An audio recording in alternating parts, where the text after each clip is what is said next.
Hello everybody, Grey Wolf here, and welcome back to another video. I hope everybody has had a peachy day thus far, and let's get right into it. Starting off, I want to talk to you guys about the interaction between the Reaper of Bones action skill and the Selective Amnesia armor piece. Because the Selective Amnesia is one of the strongest armor pieces in the game if used properly. Now this is a picture of the one that I'm using in my build. If you look at the bottom, it says after taking non-status effect damage, apply a fire status effect to the Fate Maker, increase movement speed and leave a fire trail for 3 seconds. While this effect is active, damage dealt is increased by movement speed. Now what that means is that the bonuses that you apply with your movement speed, like the stuff you put on your rings, or if you had it on the armor itself, I don't have it on this one, but those are what they're referring to. It's not the actual speed that you're running at.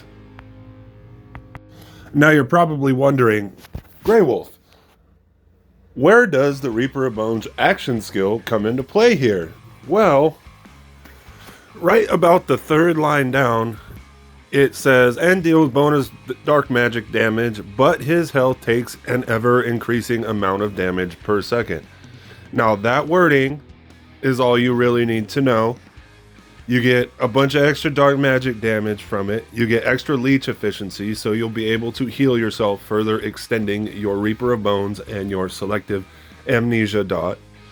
But the fact that you take damage from this action skill will allow the actual armor piece to proc its ability over and over.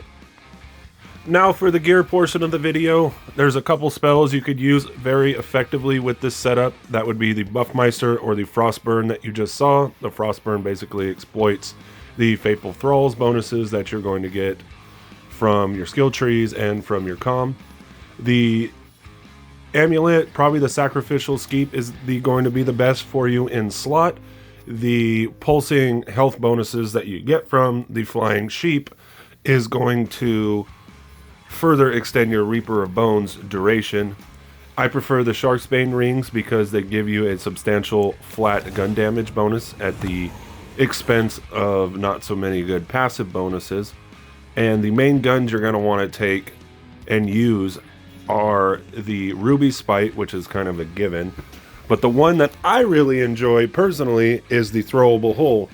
And I don't really want to preach too much to you guys about it, but please go get yourself a Throwable Hole with this build setup, chuck it out, and you'll see exactly what I'm talking about.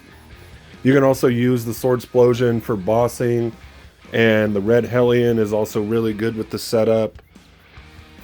But as for the skill trees, it's pretty straightforward. In the Graveborn tree, you're going to want to max out Faithful Thralls, you're going to want to take Dark Pact, and you're going to want to take Dark Hydra and Ascension.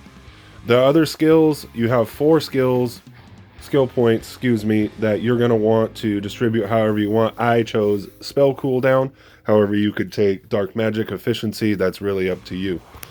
For the Berserker tree, I took all the usual suspects, basically all the damage skills in the tree. Stuff to keep, your safe, your soul timer for going up. You get some added area damage. You get a bunch of maximum health damages.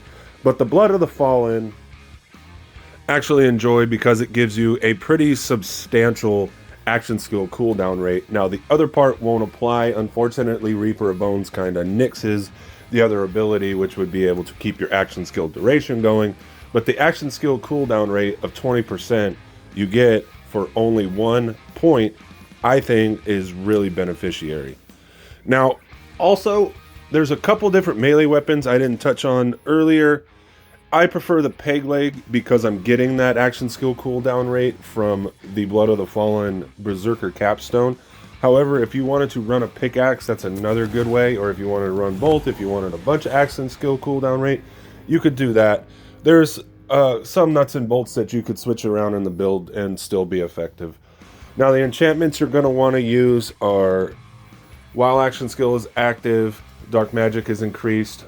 Basically any type of global or anything when it comes to dark magic, that is going to be the enchantments that you want. If you can get the Graveborn enchantment, which gives you like 50% dark magic efficiency and damage, that would be great. Fortunately, I had a friend who re-rolled the shit out of one of the ruby spites, and that's the one that you saw in slot earlier. I hope you guys enjoy it. I really enjoyed this build. I think you guys should go out and try it. I think you'll have a lot of fun. Use the throwable hole. I cannot preach that enough. It is quite a good and underrated SMG. And with that said, I will actually show off a little bit of that. At the end of my video, I'm going to show you some of my mobbing footage. Take care, everybody. Have a good one.